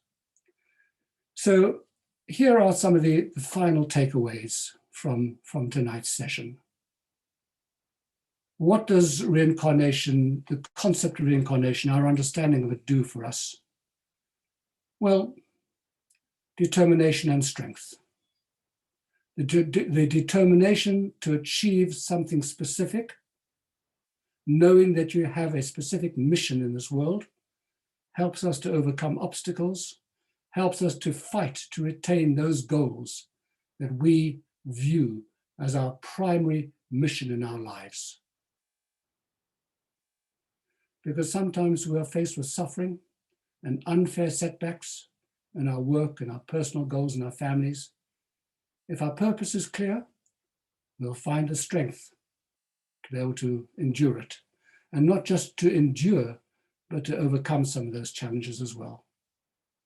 It gives us a sense of resilience, that when we face something, sometimes a hopeless situation that's beyond our control, you've got two choices. You can look at yourself as a prisoner of circumstance, or you can say, hey, this must be part of my mission. Well, I can't change that, but what I can change is my attitude towards it. I can develop a more positive attitude, so therefore I'm going to be resilient in being able to cope with this. Sometimes, and I hesitate to say this and want to say it very quietly, sometimes even in suffering, we find our purpose in life. Sometimes you see through suffering that people have overcome incredible, terrible personal tragedy or disabling trauma, and they go on to achieve incredible success and triumph with that unbelievable human spirit, not despite the hardship, but because of it. So the sense of determination and resilience is so incredibly important in our lives. And I suppose the last point to make over here is personal responsibility. The fulfillment of a mission lies in our hands. Every individual moment and challenge presents us with a choice, with a problem that we alone are capable of solving and we alone are responsible for solving. Because I have a mission in this world, and when I come to understand it, I will know that only my soul can fulfill that particular mission, as distinct to every other soul in the world. So there are some incredibly important ideas that flow from this concept of reincarnation, summed up in these slides now. Determination to attain a goal, strength to overcome obstacles, changing attitude towards any circumstance, and sometimes finding even the potential within suffering. And with that, we can move to our final summing up video for tonight. And I shall once again take myself out of the frame.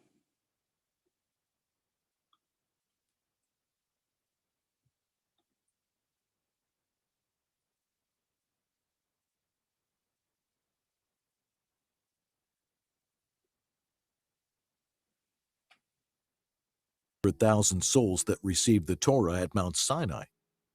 All subsequent Jewish souls are offshoots of these soul roots. 2. The 600,000 primary souls were each given a part of the world to perfect through fulfillment of the 613 mitzvot. When a soul accomplishes its mission, it itself also gains rectification and elevation. 3. Every root soul must also study each of the Torah's 4 layers of teaching and uncover its unique part in Torah. 4. Few, if any, of the original souls completed all 613 mitzvot, nor the required study during their original lifetimes. Reincarnation provides souls with additional opportunities to complete their missions and the rectification of the world and themselves. 5. When a person dies, all the refined elements of their soul return to heaven. A new soul, built from the elements that were left unrectified, is then grafted from the stem soul and returned to this world. 6. As a general rule, our souls are reincarnations, but it is impossible to be conscious of or to accurately sense the experiences of our previous lifetimes. 7. Clues to the nature of our soul's unique task in this world can be gleaned from A. Our strengths and passions, B. Our weaknesses and struggles, and C. Our unique life circumstances. 8. The Kabbalistic view of reincarnation does not deny us our personal identity. Each of us is a complete and unique individual who is simultaneously and integrally linked to a far greater reality. Reincarnation ascribes greater importance to our existence and provides each of us a unique role within the overall human mission.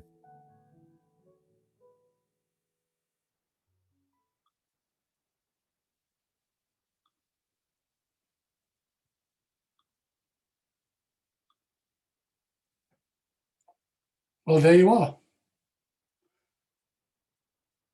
Gilgul 101. Now let's have your questions.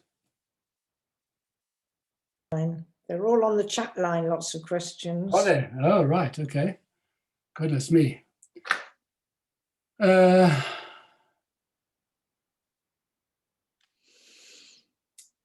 Shlomo, Yeah.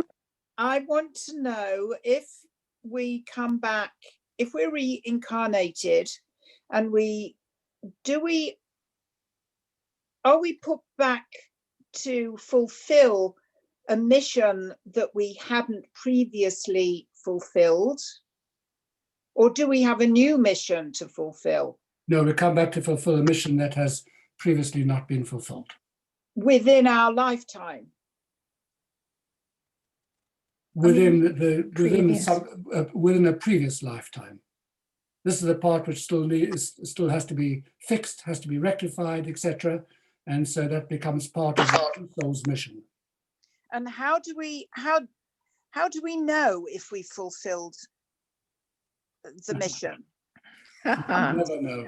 Do we ever know? That's a good No, question. you never know. Can we come back time after time and still not know? You know what? We do our best.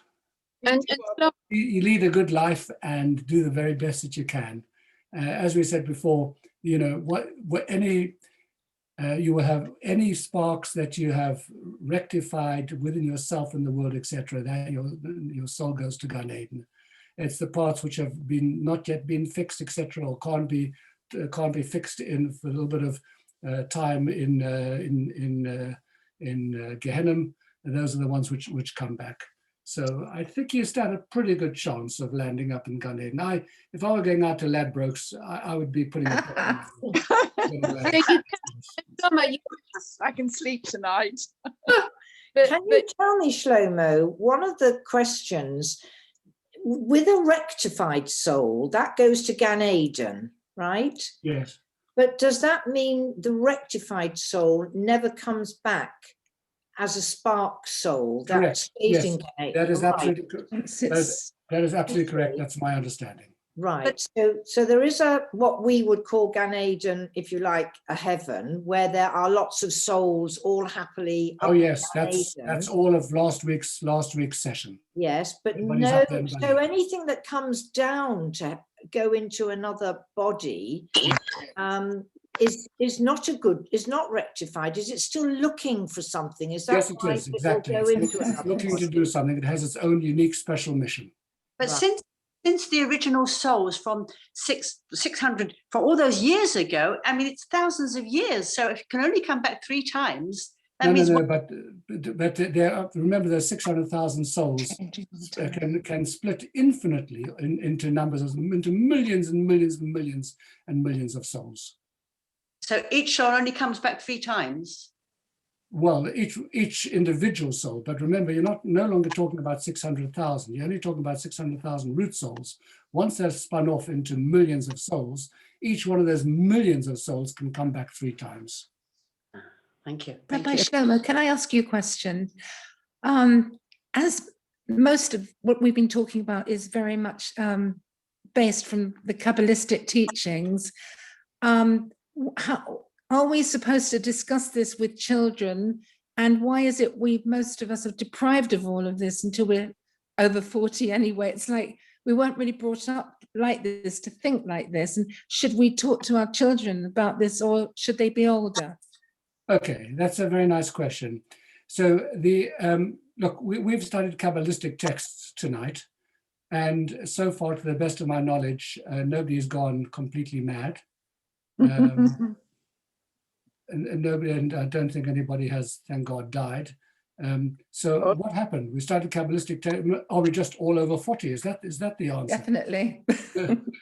The answer is that from the time of the Baal Shem Tov, something very significant happened. and that was that there was an instruction. Remember, the Baal Shem Tov, by the way, was just around about the time of the Industrial Revolution, or just shortly before. The world was changing dramatically. Science was exploding, etc. And there was a recognition that, and of course you had all the stuff happening in Europe, starting in Germany, spreading across to Eastern Europe, the Haskalah, an enormous, incredible loss of Jewish tradition, Jewish heritage, sweeping in the new world of science, etc. You know, you read the stories about the way in which the people were just throwing traditional Judaism overboard completely, etc. And there was a sense that there's a parable for it, that there's a king's son who's desperately ill, and none of the doctors, he's got lockjaw, none of the doctors can save this child. And one physician comes along and says, there's only one thing to do. You have to take the diamond, that huge diamond that sits on the top of the king's crown, and you have to crush it and force it down the child's throat. And even though lots of it might just spill out and not get down his throat because his mouth is locked, his jaw is locked, but even just a few little bits of it get into his throat, it's going to become better. And that's what happens with a child. So this is the parable, that the time came when you had to start taking these great, big, profound secrets, recognizing that they actually held within them a kind of a way to reach a new and a changing world, a very powerful medicine. And you're going to take very big ideas, and lots of it is going to get lost and spilled all over the place, but little bits of it are going to be absorbed, and people are going to find their way back into Judaism as a result of it. That was the beginnings of the whole Hasidic movement. See? So nowadays, this is information that we can share. And you see how important it is to share, because in an assimilated world where we've lost a sense of our direction and of our connectedness and everything else, these ideas bring back to us some of the really important inner spirit of Judaism, its direction, its purpose of our lives. We're talking a new and a different kind of language now. And this is, of course, the language which then went on to have an incredible impact upon a whole generation of young people, and the whole Baal Teshuvah movement all came out of accessing a new and a deeper dimension of Torah. So the short answer is yes, you can talk to your children about it. Thank you. Can I please ask a question about, you talked about having a Jewish soul. Does that mean every time we come back to Jewish? Yes, because that Jewish soul, there's a recipe there. The recipe in that soul is one which is directed towards accessing the 613 sparks which are embedded in the universe. It's, each soul has its own specific, the souls of different nations all have their own specific tasks. We know what our task is, and you need to have the right kinds of instruments in order to be able to fulfill the task. And therefore, the composition of your soul, the way it's made, and its internal capacity, its mixture, its what's the word I'm looking for? Its recipe is one which has to be capable of performing the task for which it's been made. And so, yes, you come back as a Jew. Thank you. Shlomo. Oh no.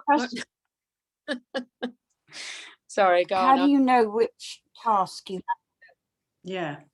Well, as we said, the way in which you know which task it is by knowing what it is that you're naturally drawn towards, and also knowing what sorts of things in your life you really resist doing.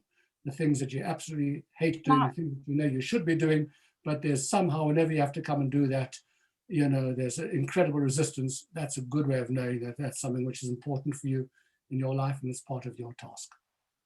And Shlomo, I've been looking at the 613 mitzvot. Yes. Which I haven't really looked at before. Some of them just cannot be done nowadays. Yes, I touched on that. There's a concept of kindred souls, that your soul becomes paired with another soul of a different time and a different place, etc. And that's how that is covered. Yeah, Lydia. Do we cover the concept of the Mashiach? As a matter of fact, we touched upon it tonight because I said that when all the parts of the universe have been, the godliness in the universe has been revealed, and all the souls have fulfilled their purpose, and that is the beginning of Messianic age. As it happens, the next course that JLI are putting out for the next term is the whole concept, Messianic concept, where what is the concept of Mashiach, what role does it play within Judaism? And at that stage, Lyd, we'll be going into some of this stuff much more deeply. This explains so much of things which are happening in Israel and happening with, say, the Lubavitch movement reaching out. And I kind of feel that people are trying to rectify the murder of the 6 million Jews and recreate the goodness from them in their lives. Right, right. Well, you know, you're touching the 6 million Jews, and there must be, and I just don't know enough about it, you know, because I'm not an expert in souls at all.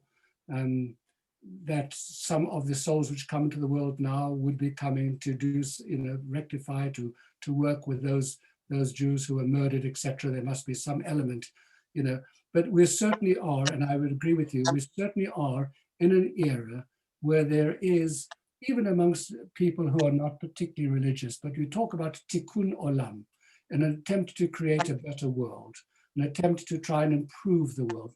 You know, even if from a secular perspective, even in terms of ecology, in terms of, you know, preserving our world, taking care of it, etc. The sense, even now in Corona, of a huge outpouring of compassion and of helping and of sharing and of caring, etc.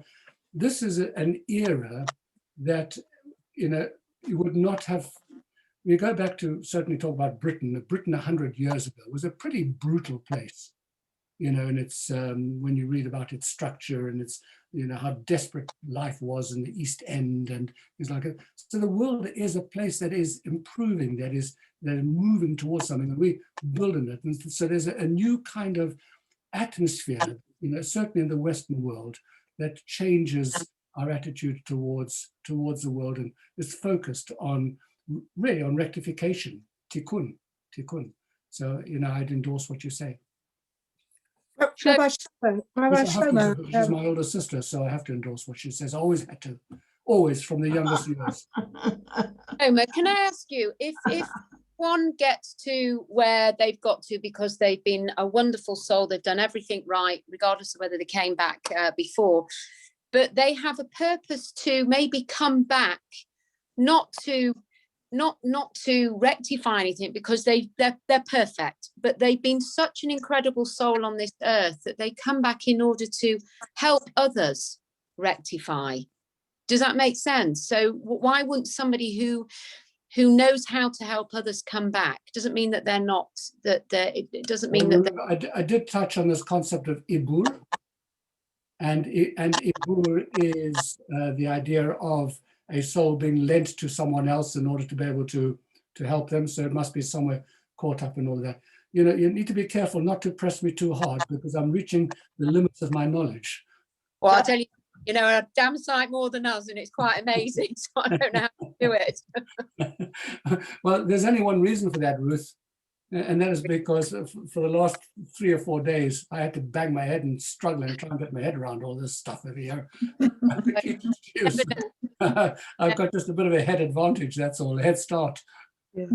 But I promise you, if you spend the same time, you'll get to the same place. Sherry, did you have something to say? Upset to think that all the good souls have gone up to Gan Eden and we've only got the bad souls. No. Why does that? But we've got good souls as well. But it's similar. It is that theme seems to run through it because of this, you know, we've got the sparks, the non-rectified ones. No, that's not, remember, every soul comes in, they're good souls. The unrectified part is just one part of the overall soul. The soul comes complete, it's a brand new good soul. It's not resold, it's not a retread, it's a good proper soul, 613 commandments given to it, etc. It's just that it's got one part of it that it needs to rectify, or some parts of it that it needs to rectify, but it's a good soul. The soul's as good as any that have come in the past. Okay. Because do you think wicked people, or we judge them as wicked on earth, have got a bit of a disturbed soul in them that's come from a disturbed soul? There's got to be an explanation for why people are good and why people are bad. If you believe in the concept of a soul entering your body, you have to. But we also believe that first. have very strongly within Judaism the belief, as my mother just puts it, that every single person is capable of being a good person. If you have a Yetzer Hara, and a very strong Yetzer Hara, you have an inclination to do something negative, you're given the capacity to be able to overcome it. And that is why you're held accountable for your actions, because there's no such thing within Judaism as I had no choice. I had to be a bad person because that's the way I was made. If you've got these negative qualities in you, and it's a very strong tug and it's a pull, and you've got a pull towards one thing or another, whether it's addiction or anything else, you know that that's something which you have to fight in your life. That is possibly part of your rectification. Rabbi Shlomo, can I just come in and just ask just some observations? I mean, one, there's the fact that we're all learning together and we're all students at this particular time and place, and there may be some sort of mystical element in all of that in terms of our connectivity, and I wonder if there's any merit in what I say. And the other thing is that I mean, I put up on the chat that I felt inadequate because you're looking at all the different layers of the Torah and Torah knowledge, and it's frankly mind-blowing. You could spend your whole day and night learning Torah, and I mean, I have to sadly earn a living, but I have a sense of purpose in my. The sages, Lo alecha hamalacha ligmor. It is not your requirement to finish the task. It is your requirement, however, to start it. So you do the best that you can. We do appreciate that you're not going to spend the rest of your life in a seminary studying Talmud and mystical texts, that you're a lawyer, you've got good things to do. That's part of your life's mission as well. Thank you, Shikoya. Folks, I think that I've probably managed to exhaust everybody completely. And I see that people are sort of like dropping off now at little by little as the numbers go down, which means that they've either fallen asleep or they've gone to sleep or something. So let's just take one more question and then I think we should end for today. Shlomo, I just wanted to ask you, so I'm old enough to study Kabbalah, right? Yes, you are. And I've always wanted to study Kabbalah. In fact, I've probably got about 15 books on my shelf, which I've never touched because I always felt inadequate and I didn't want to start something that I wasn't going to be able to understand properly. And I guess it takes years to understand. But if I did want to study Kabbalah, what would you suggest would be a good place to start, or a good organization to start it with? Well, the point about Chabad Hasidut, see, Kabbalah is very hard, is very high, very esoteric, very, very, very hard to grasp, and should really not be taught by somebody who doesn't walk the talk. Mm-hmm. In other words, if you say, I teach Kabbalah, but I'm not a religious Jew, there's some kind of disconnect over there. Something has gone wrong in their understanding of Kabbalah because it is not intended to be an academic study. What Hasidut did, Chabad Hasidut, was it built a bridge between the big ideas of Kabbalah and a way of explaining them and putting them to a language that became not just comprehensible, but which actually became impactful in terms of saying, so that's what it means for my life. And in a sense, that's exactly what we've done tonight. Mm-hmm. We've taken some Kabbalistic ideas, but as in every one of these last 5 sessions, we've tried to bring them back to things which actually make a difference to our lives, things which we understand for ourselves, etc. That's the bridge that Chabad Hasidut did. And that is where I would recommend that you should turn, because you'll get a lot more from studying that bridge, studying Kabbalah via that bridge than by going directly to the Kabbalah by itself. I understand. And when you say, I feel very drawn to that, and I think I've felt very drawn to that for a very long time. So it's interesting. I think the session has made me even more drawn to it. So Okay, well, we'll talk about it outside the session, Florence. All right, everyone. Thank you so much for joining. Thank again. So you. next week is our last session. Yeah. And we're going to sum up and try and put it all together and see what we can make of it, and see if it's if we can bring it to a nice conclusion. Thank you all for joining. Thank you. Thank you. Good night. Bye, everybody. Lovely. Thank to you see very much. Thank you. Bye-bye. Have a sweet dreams. good night.